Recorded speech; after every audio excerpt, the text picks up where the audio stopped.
Well, and I wanted to come back to that point because you said that it's in business interest, the bottom line interest, to take this issue seriously and move forward. Could you elaborate on that a little bit? That seems like a central point. Sure. Well, just like companies that pollute are sort of not paying the full cost of their actions, they're creating what we would think of as an externality. You might think about companies that go offshore and that leave and they cause lots of job loss as causing sort of social pollution. And companies likewise that bring people out of poverty and are able to make a profit at it. I'm talking about profit here and a strong America, things that we can all get behind and that aren't partisan issues. These are good for business, they're good for the bottom line, they're good for America, they're good for all of us. And they should be incentivized by our representatives, I believe.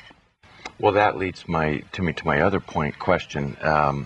This is something for everybody, and yet there are folks that have more impact, and that's our elected officials. You've mentioned that a number of members of Congress have requested a chance to see the film. What other work are you doing, is Elfenworks doing, or inequality.com to get the word out to policymakers? Well, I suppose our next step is to contact them about the book. Great. Well, and you're also talking to students. You mentioned the professors and the students that have worked to put a lot of this together. I assume there's a lot of enthusiasm to work on something that can have such positive long-range consequences. Yes. And there's a problem in colleges and universities with depression. And I think part of what happens in our society is that we're looking for happiness in the wrong places.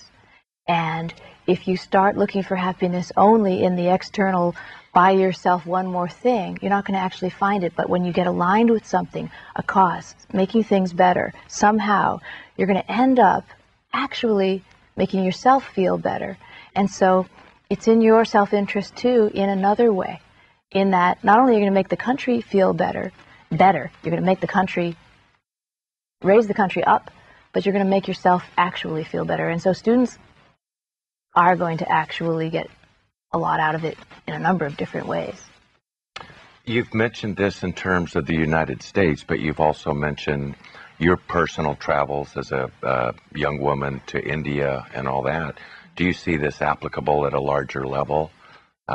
Is there any reason to think that some of the changes that I think you'd like to see would stop at the borders? Or?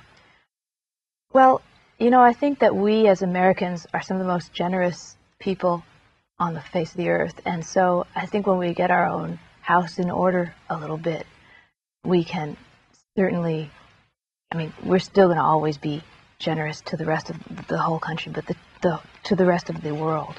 And of course, we at Elfenworks support the Carter Center and their work on malaria and their work on guinea worm and all the others.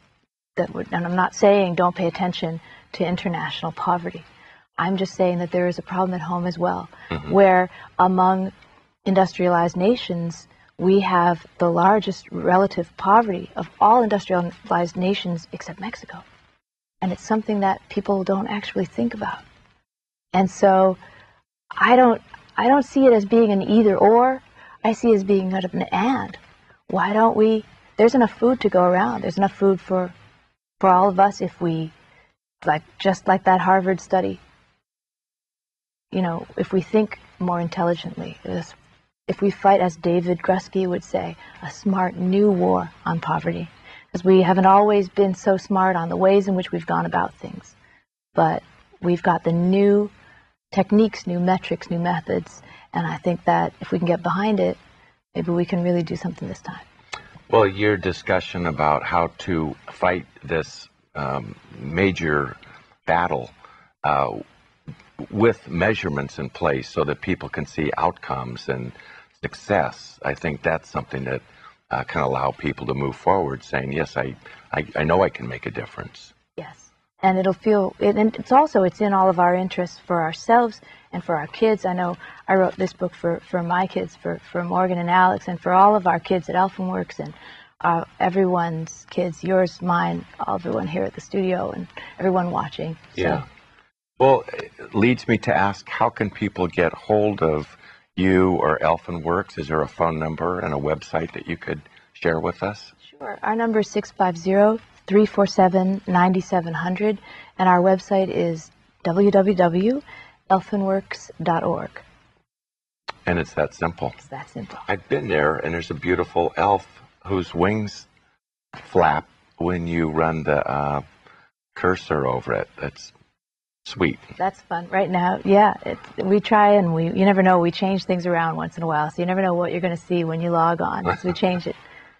Do you have any? We have about 30 seconds left. Do you have any sort of inspiring words, such as Jimmy Carter gave to you, that you'd like to leave people with? President Carter said that all of us need to look at ourselves and our circumstances and ask ourselves, what can I do that would be good and lovely? And so I think that if all of us just ask ourselves that and get involved in some way, we will find that it is uplifting in our own lives. And so that's my message. Great. Thank you very much for being on the show. Thanks for having me. Thanks for watching Democratic Television. Give us a call at 408-445-9500 or visit our website, www.sccdp.org. Help make a difference.